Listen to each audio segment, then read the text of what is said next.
Bonjour à toutes et à tous, c'est toujours un plaisir de vous accueillir sur ILTV et dans notre vestiaire. Au sommaire de ce nouveau numéro de Sport Express, les principaux résultats du dernier week-end. Rugby, basket et hand seront notamment au programme et on débute sans plus tarder par le football. Chez les filles, en Régional 1, Hénin-Beaumont domine Lillers, 5-2. Malgré leur attaque prolifique, la 3e du championnat. Les Élinoises ne sont pour l'instant que 8e. Elles affronteront Douai lors de la prochaine journée. Chez les garçons, en Régional 2, Wany est toujours invaincu cette saison. Mais la troupe de Fouet de Lachoube a laissé filer son avantage d'un but sur la pelouse de la Sentinelle. Rem est donc aujourd'hui seul en tête. À l'étage du dessous, le Forêt ne s'en sort pas, avec 10 buts encaissés en 3 matchs, dont 3 ce dimanche à Marquette. Les Leforestois sont bien trop fragiles et le prochain défi en championnat sera de taille, avec la réception du second, la Madeleine. Au niveau du district artois, toujours qualifié en Coupe de France, Montigny est à la peine en championnat. Le FCM a tout de même pris son premier point de la saison ce dimanche sur la pelouse de l'USA Liévin. Et puis toujours en D1, Rouvroy mène grand train en tête du groupe B. Avec sa démonstration à Grenay, l'USR réalise un 9 sur 9 et seul Noyelles-sous-Lens parvient à suivre le rythme. Dimanche prochain, petite pause dans les championnats et place aux coupes en tout genre. 2 clubs de l'agglomération sont encore qualifiés en Coupe de France. Ce sera le 5e tour. Wany et Montigny affronteront tous deux des clubs hiérarchiquement supérieurs. Mais on espère que la magie de la Coupe de France opérera aussi bien pour le FCM que pour les barbistes.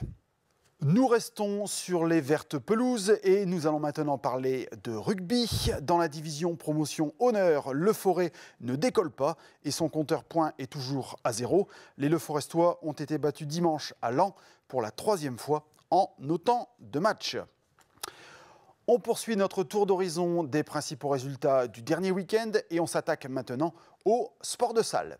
En basket féminin, le sans faute se poursuit pour Carvin en National 3. 4 matchs et 4 victoires pour le groupe d'Éléonore Grossmy.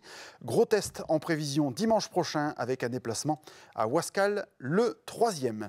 Chez les garçons, toujours en National 3, Dourges a dominé de la tête et des épaules sa rencontre face à Amiens. L'ABCD franchit la barre des 100 points pour la première fois de la saison et reste à une victoire du leader. Par contre, en pré-national, Hénin-Beaumont se prend les pieds dans le tapis lors de son déplacement à Lambersart. Le SHB perd de 44 points alors que se profile à l'horizon le second du classement, Gauchy. Ce sera ce samedi 16 octobre à la salle Birambeau. Coup d'envoi à 20h30. On termine ce tour d'horizon par le handball et l'excellence féminine. Alors que Courrières était exempt, Carvin a subi sa première défaite de la saison contre l'équipe du pays de Clermontois, le leader de la division. Chez les messieurs, encore un match à suspense pour Carvin en pré-national. Les coéquipiers de Pierrick Vojancic menaient de 5 buts à la pause, mais ont finalement dû s'avouer vaincus à 33 secondes du terme. Et puis en honneur, scénario quasiment identique pour Montigny en déplacement à Arras. Le Meg Handball est au 5e rang de la poule 2.